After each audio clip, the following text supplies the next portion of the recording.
Good morning guys, Teacher A here and welcome to Gurong Pinoy sa Amerika. So for today, ang lesson natin ay solving polynomial equations wherein sasagutan natin yung learning task number 3 which is again by request.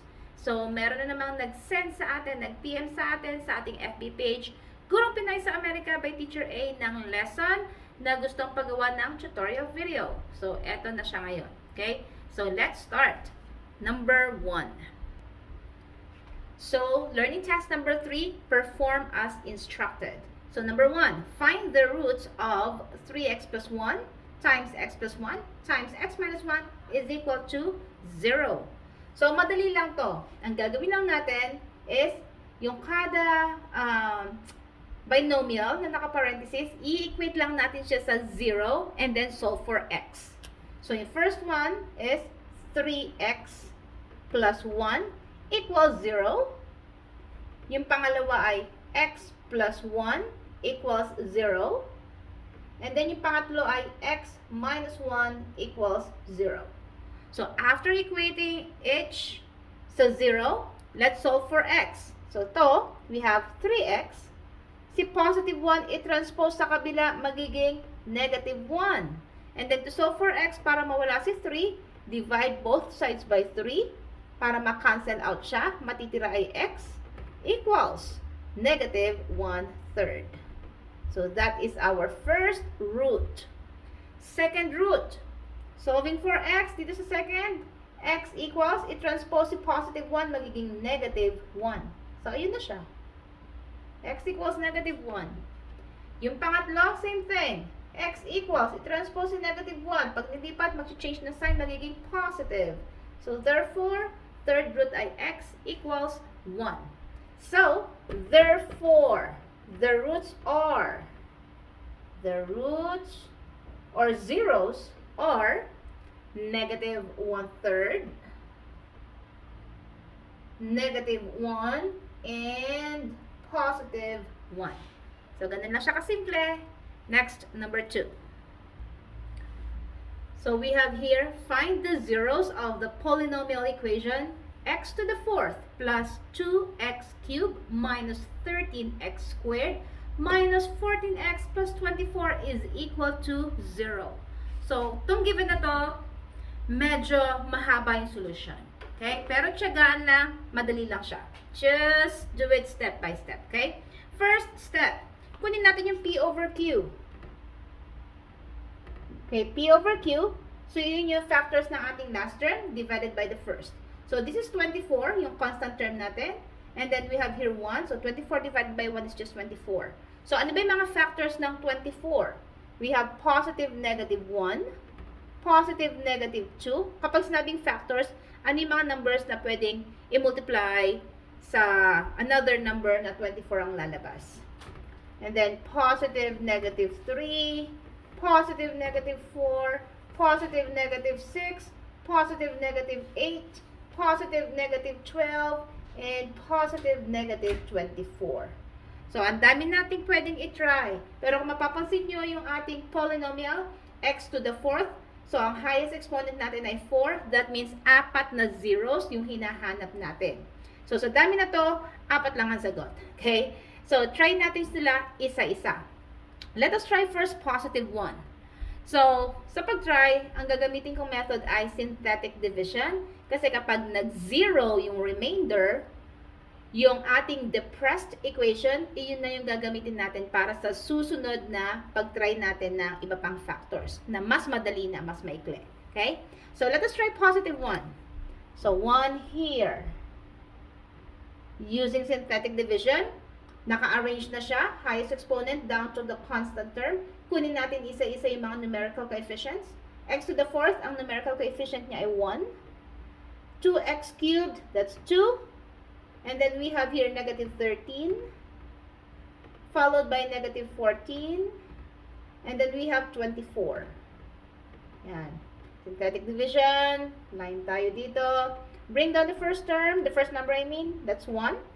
Kapag nandito sa ilalim, i-multiply doon sa ating divisor. And then kapag nasa loob, i-add. So, 1 times 1 ay 1. Then 2 plus 1 is 3. So, 3 plus 1 ay 3. Negative 13 plus 3, magkaiba ng sign, subtract. So, that's 10. Mas malaki sa 13, negative siya. So, this is negative 10. Then, multiply again. Repeat the process. Negative 10 times 1 is negative 10. Then, add again. Same sign. So, add. That's 24. And then, copy the common sign, negative. So, negative 24 times 1 is negative 24. Add negative plus positive. That is equal to 0. So, ayan. Nag-0 na siya. So, therefore, si positive 1 ay isa sa mga roots. Okay? Bibilugan ko na siya. So, ano yung natira? Ito naman yung natira. So, try natin. We have 1, 3, negative 10, negative 24. Pwede natin i-try yung negative 1, pero sa nakikita ko, parang hindi siya magzi-0. Okay? So, try ko yung negative 2. Negative 2. Okay? So, ganun ulit. Line, i-multiply dito, i-add dito. Bring down the first number, which is 1. Then, 1 times negative 2 ay negative 2. 3 plus negative 2 ay 1. Because magkaiba sila ng sign, isusubtract. Then, repeat the process. Multiply ulit. 1 times negative 2 is negative 2. And then, add both negative. So, i-add lang sila. 12. Copy the negative sign. Then, multiply again. Negative 12 times negative 2 is positive 24. Add again, isang negative, isang positive. That will give us 0. Ayan. Nakakadalawa na tayo. So, dalawa na lang yung nahanap natin. Kung mapapansin natin dito, ang depressed equation natin ay, so, ito yung constant term, ito yung may x, ito yung may x squared. So, sulat ko lang dito. So, 1x squared, hindi na sinusulat yung 1, diba? So, x squared na lang. And then, this is plus, kasi positive. 1x, again, hindi na sinusulat yung 1, x na lang. And then, minus 12. Minus 12. So, since ang given natin ngayon ay trinomial, quadratic na lang siya. So, pagkuha ng dalawang natitirang zeros, pwede na natin siyang i-factor. Pa-factor na lang natin to. So, ano ba yung mga factors nitong given na quadratic trinomial? X squared, that's x and x. Then, ano yung factors ng negative 12? Ibig sabihin, kapag minultiply, negative 12 ang lalabas, na kapag kinombine or in-add, positive 1. Okay, so that's positive 4 and negative 3. Bakit? Kasi, 4 times negative 3 ay negative 12. Then, 4 plus negative 3, magkaiba ng sign, subtract, that's 1. So, ayun. Okay? So, since nakuha na natin yung mga factors, i-equate natin sa 0 para makuha natin yung value ng x or yung zeros. So, we have here x plus 4 is equal to 0. Sa kabila, x minus 3 is equal to 0. Solving for x, i-transpose si positive 4, magiging negative 4. So, ito yung pangatlo. And then here, x minus 3, same thing. I-transpose si negative 3, that will become positive 3. So, pang-apat. So, kompleto na. 1, 2, 3, 4. 4 ang highest exponent, 4 ang roots. So, therefore, find the zeros. The zeros of the equation are positive 1, negative 2, negative 4, and 3. Yan. So, ganyan lang siya kasimple. Okay? Next, number 3. Okay. Find the polynomial equation whose zeros are 3 of multiplicity 2, negative 1, and 2. So, paano yon? So, isa-isahin natin yung given na zeros. I-express natin siya as factored form. Okay? So, 3 of multiplicity 2.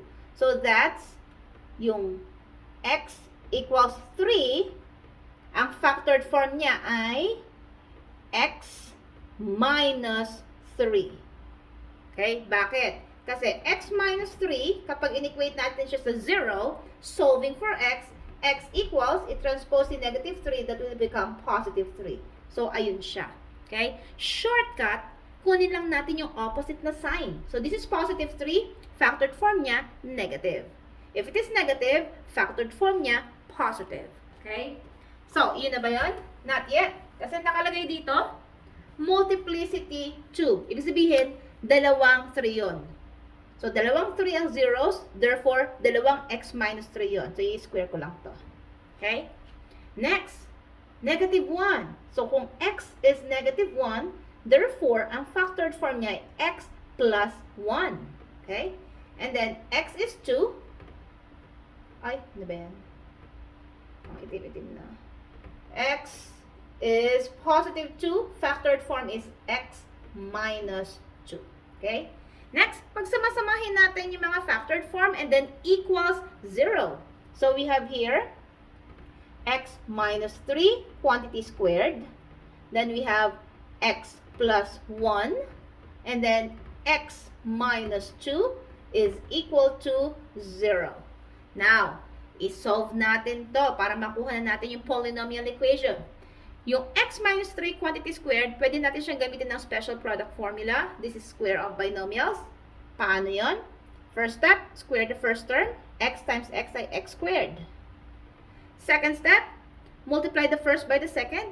X times negative 3 ay negative 3x times 2 ay negative 6x. And then, square the last term. Negative 3 times negative 3 ay positive 9. Okay? So, ito yon. Kung hindi nyo alam yung special product formula na yon, pwede nyo naman siyang gamitan ng FOIL method. Papakita ko lang. X minus 3 times x minus 3. Okay? First to first.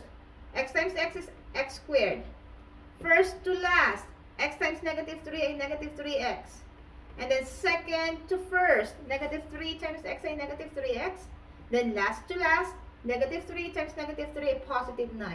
Combine similar terms. So, kopyahin si x squared. Negative 3 plus negative 3 is negative 6x. And then plus 9. So, ayan siya. Okay? Next, paano naman to? FOIL method pa din. We have x plus 1 times x minus 2. First to first, that's x squared.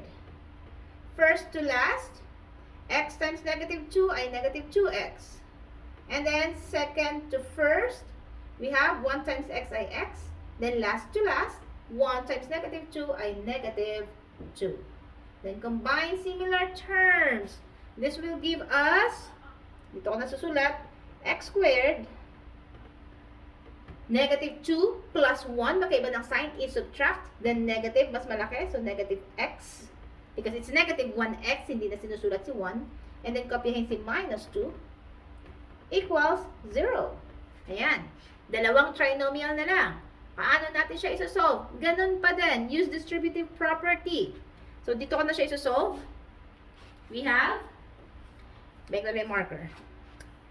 X squared muna, imumultiply sa bawat isang nasa loob. So, x squared times x squared. That is x to the fourth. Then, x squared times x. So, dalawang x to, may isang x yun, tatlo na sila. So, negative. Bakit? Positive times negative ay negative. X cubed. And then, x squared times negative 2. That's negative 2x squared. Okay? Next, negative 6x naman tayo. Negative 6x times x squared is negative 6x cube. Bakit? May isa, may dalawa, so tatlo na sila. Next, negative 6 times negative x is positive. Kasi negative times negative ay positive. 6x squared. Bakit? Isang x, isa pang x, dalawa na sila. Then, negative 6x times negative 2 is positive 12x. Murahin ko lang to para may space tayo. And then, sa 9 naman tayo. 9 times 9 times x squared is 9x squared. Ano ba yan? 9 times negative x ay negative 9x. Then 9 times negative 2 ay negative 18 is equal to 0. Okay? This time, combine similar terms. Actually, pwede nyo siyang isulat in column. Magkaka-align lang yung para-parehong exponent. Pwede rin naman siyang horizontal, katulad nito. Lagyan lang natin ng mark yung para-pareho. Okay? So, x to the fourth, wala siyang kapareho. So, sulat ko lang siya. X to the fourth. cube. X cube yun, X cube yun. Pagsamahin, both negative. So, it's like negative 1 plus negative 6 is negative 7. And then, kopyahin si X cube. And then, yung may squared. Ayun. Ayun, tsaka ayun. Pagsamahin ko muna yung both positives. 9 plus 6 ay 15, minus 2 ay 13. X squared. And then, yung X lang, 1, 2, 3, 1, 2, 3. 12 minus 9 ay 3x.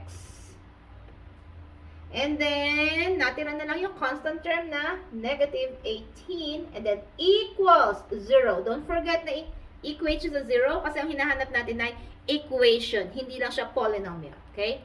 So, therefore, ang ating answer ay, here it is, x to the 4th minus 7x cubed plus 13x squared plus 3x minus 18 is equal to 0. Okay? Last, which is similar sa number 3. So, ang given sa number 4, find the equation if the zeros are 3, negative 1, 3, and negative 2. So, paano yun? Katulad ulit ng kanina. Isa-isahin natin yung given na zeros. Kung ang 0 for 0 ay 3, so x equals 3, therefore, ang factored form niya ay x, kunin yung opposite na sign, this is positive, so that's minus or negative 3. Okay? Next, negative 1. So, if x is negative 1, therefore, the factored form is x plus 1. And then, another x plus 3. So, ito rin yun. Gagawin ko na lang dalawa to. Okay? And then, negative 2. If x is negative 2, ang factored form niya, get the opposite, opposite sign. So, x, negative 2, magiging positive 2. Yan. Then, anong gagawin sa mga factored form? Pag sama-samahin, pag dikit-dikitin, and then equals 0. Kasi equation siya. So, we have here, x minus 3, quantity squared, and then x plus 1, and then x plus 2 equals 0. Okay? Now, simplify muna natin to. X minus 3 is the same, x minus 3 quantity squared is the same with x minus 3 times x minus 3. Again, kung alam niyo yung shortcut niya, special product formulas, square of a binomial, pwede nyo gawin. Kung hindi, mag-FOIL na lang kayo. Okay? X times x is x squared. X times negative 3 is negative 3x. Negative 3 times x, negative 3x ulit. Then negative 3 times negative 3 is positive 9. Combine similar terms. Dito ko na isusulat yung final answer. We have here x squared. Negative 3x minus 3x, both negative, so add. That's negative 6x. And then, kopyahin si plus 9. Lagyan natin siya sa parentheses. Yan. Next, yung dalawang natitirang binomials. We have x plus 1 times x plus 2. Using FOIL ulit, distribute natin. X times x ay x squared. X times 2 ay positive 2x. 1 times x ay positive 1x or simply positive x. Then 1 times 2 ay positive 2. Then combine similar terms. Dito ko na uli isusulat yung final answer. So we have here x squared. 2x plus x. So merong 1 yon. 2 plus 1 ay 3. So we have 3x. And then plus 2. And then equals 0. Ayan, dalawa na naman yung trinomial natin. Anong next step? I-distribute natin, i-multiply natin isa-isa itong trinomial na to dito sa mga terms sa trinomial na to. Okay? So, gagamit lang ulit ako na yung marker para malinaw. X squared times x squared. That will give us x to the 4th. And then, x squared times 3x. That's positive 3x cubed. May dalawa doon, may isa doon. Pagsamahin, tatlo na sila. X squared times 2 ay positive 2x squared. So, tapos na tayo sa x squared. Negative 6x naman. Negative 6x times x squared. Negative 6 x cubed. Isa, dalawa, so tatlo na. Negative 6x times 3x ay negative 18x squared. Then negative 6x times 2 ay negative 12x. Sa 9 na tayo. 9 times x squared ay positive 9x squared. And then 9 times 3x ay positive 27x. And then 9 times 2 ay positive 18. And then equals 0. Again, kung mas nadadalian kayo na isulat siya in column, magkaka-align yung same exponent, it's okay. Pero pwede rin na horizontally, basta pagsama-samahin yung similar terms. Okay? X to the fourth, wala siyang kasama or wala siyang katulad. Just bring it down or copy. Ayan, x to the fourth. X cubed, ayun, tsaka ayun. So, negative 6 plus 3, magkaiba ng sign, i-subtract. So, that will give us negative 3x cubed. And then, yung may square naman. 2x squared, negative 18x squared, 9x squared. Pagsamahin muna natin yung both positive. 9 plus 2 ay 11. So, negative 18 plus 11, magkaiba ng sign, i-subtract. 18 minus 11 ay 7. Mas malaki sa 18, negative siya. So, that's negative 7x squared. And then, yung may x na lang. 1, 2, 3, 1, 2, 3. Nilalagyan ko siya ng marks, yung pareho ng guhit. Ibig sabihin, sila yung similar terms. Okay? 27 minus 12 ay positive 15x. And then, syempre, matitira yung constant term na walang kapareho. Just copy it. And then, equals 0. So, therefore, ang ating final answer, ang ating equation ay x to the fourth minus 3x cubed minus 7x squared plus 15x plus 18 is equal to 0. Okay? So, ganun lang siya kasimple. Now, guys, kung nakatulong ang aking video sa inyong module, sa inyong lesson, kindly give me a like para share to YouTube sa iba. And I am inviting you to please subscribe sa aking YouTube channel, Teacher A, Gurong Pinoy sa Amerika, and also paki-like ang aking FB page, same name, Gurong Pinoy sa Amerika by Teacher A, para pwede nyo akong i-PM ng mga lessons nyo na pwede natin gawan ng tutorial video. Okay? Tulad ng estudyante na to. So that's it for today. See you in my next video. Paalam!